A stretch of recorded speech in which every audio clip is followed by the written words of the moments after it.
Tunapozungumzia usimamizi wa fedha binafsi,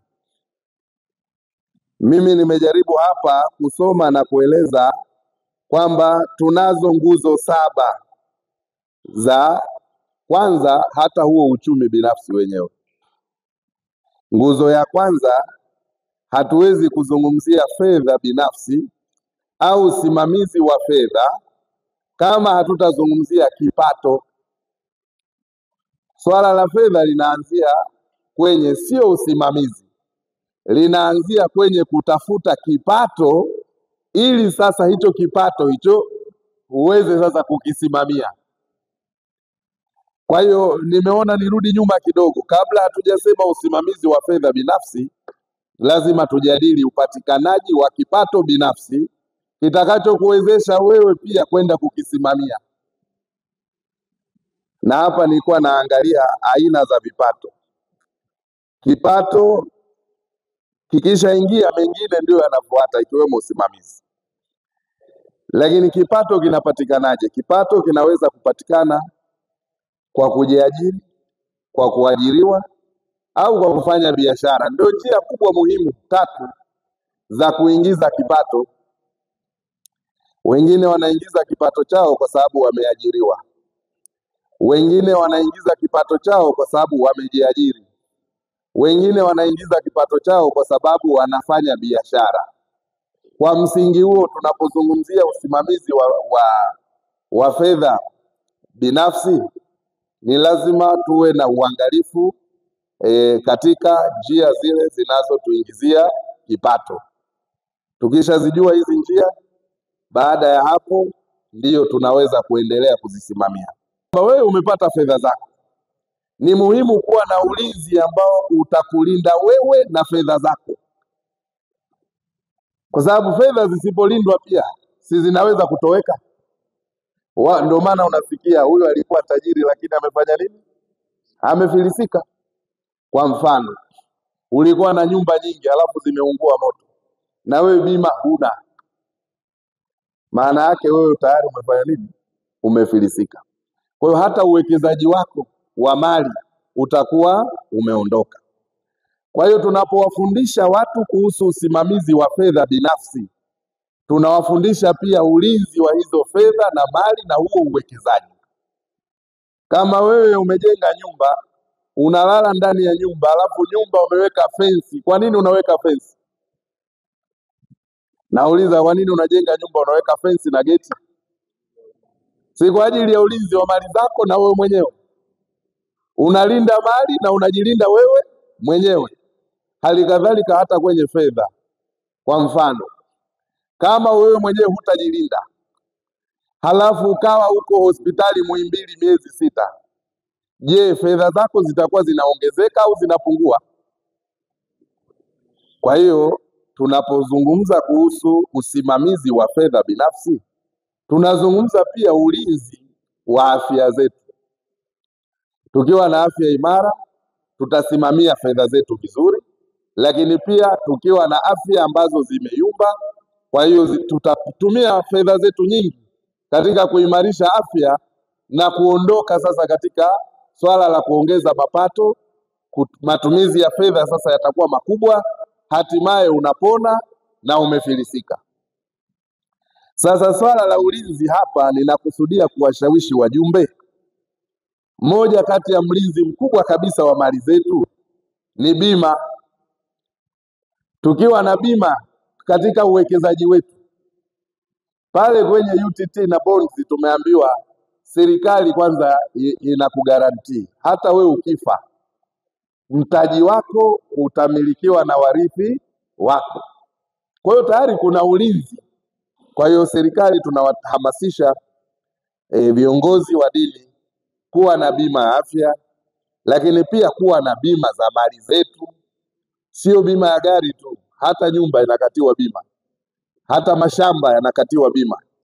Lakini pia kuna bima inaitwa bima ya maisha.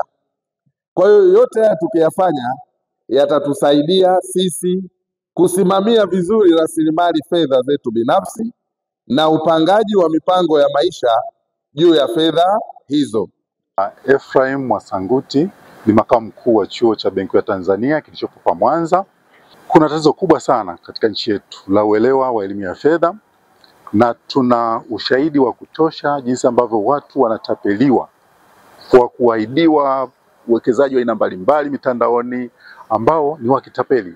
Watu wengi sana, kuna ambao ni wastaafu wamaliza ajira zao baada ya kutumikia nchi miaka mingi, wanapata mafao yao, wanadanganywa kwamba pesa hiyo unaweza kawekeza mahali fulani, ndani ya siku 7 ikizalisha mara 3 au mara 4 ya kiwango kilichokuwa mwanzoni, lakini imekuwa ni utapeli. Watu wametapeliwa sana. Sasa kama nchi, viongozi wetu wametoa maelekezo baada ya kuona tumejifunza kwa wenzetu nchi zingine wana namna nzuri sana ya kuelimisha watu wao, na sisi tukasema tuanze ili kuwaepusha wananchi wetu wasitapeliwe fedha zao. Ndilo hasa kusudi la kutoa mafunzo haya, na pia hatuishi tu kuwafundisha viongozi wa dini, lakini pia tunatoa certification. Tuna certify wataalamu wa kuwafundisha watu wengine. Tuna course inaitwa Certified Financial Educator, ni kozi ya siku 10 ambayo tunatoa kwenye kanda tofauti, Dar es Salaam, Dodoma, Mbeya, tunazunguka kwa certify wataalamu ambao sasa badala sisi BOT tu kwa chache hatuwezi kuwafundisha wananchi wote Tanzania. Tunatumia certified professionals wanaenda kufundisha wananchi wetu. Kwa hiyo tuna njia nyingi kwa wakati mmoja ili angalau elimu hii iweze kuenea kwa wananchi wengi.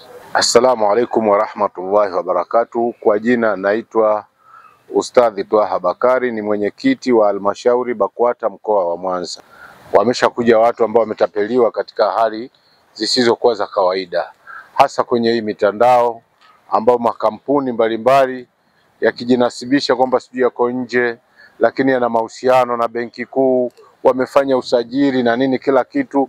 Kwa hiyo wao wameruhusiwa, wanaanzisha vikundi, lakini waumini wetu na wao kwa vile wanataka yale kupata kwa haraka, basi ilikuwa inatokea kama hiyo. Lakini tunajitahidi vile vile kuhakikisha kwamba sisi tulikuwayo tunawaambia ni jambo ambalo lisilofaa. Hilo ni jambo ambalo lisilofaa, na hata dini yenyewe huwa haikubali yani kipato kile cha haraka, kipato cha tofauti na utaratibu ambao Mungu mwenyewe ameupanga, kwa sababu sio biashara. Mtu anakuambia leo utoe shilingi 10,000, baada ya siku 3 utapata shilingi 50,000. Hiyo itakuwa sio biashara, inakwenda mpaka kufikia kwenye riba kabisa. Kwa hiyo vitu kama hivyo si vimeshatutokea sana katika ofisi zetu, waumini wameshakuja kulalamika. Lakini leo alhamdulillah tunamshukuru Mungu, benki kuu kupitia BOT hao bwana wamekuja, wametupa elimu ambayo ni ya kutosha, elimu mzuri ambayo kuanzia leo tutakuwa ni walimu wazuri sana kwenda kuwaeleza maimamu mbalimbali pamoja na waumini wetu kuhakikisha kwamba swala kama hili haliwezi kuwa na nafasi za kutapeliwa tena. Lakini kwa semina hii ya leo kiuhalisia tumejifunza uwekezaji ulio sahihi kwa njia ya vyombo vilivyo sahihi na kwa mafundisho yaliyo sahihi kutoka watu wa benki kuu. Sisi binafsi kama viongozi wa dini imetusaidia sana hii, na matokeo yake ni nini? Tutakaporudi kwenye misikiti yetu na kwenye makanisa yetu, tutakuwa tuna muda wa kuwaelewesha wale watu tunaowaongoza katika makanisa au misikiti yetu. Lakini pia jambo la pili, tumefundishwa namna ya kutambua noti, yani fedha iliyo halali na isiyokuwa halali. Maana mara nyingi sana hata sisi viongozi wa dini tumeibiwa. Anakuja mtu anatoa sadaka kwenye kitanga cha sadaka, lakini kumbe ametoa noti feki. Nadhani hata kwa ndugu zetu Waislamu ni vile vile, mtu anaweza kutoa sadaka au zaka, lakini kumbe ni noti feki. Matokeo yake mnapofanya mipango ya kanisa kuitumia haikubaliki. Lakini mafunzo haya yametusaidia kutofautisha, kupambanua na kujua kwamba noti iliyo halali utaitambua kwa vigezo vipi, kwa alama zipi.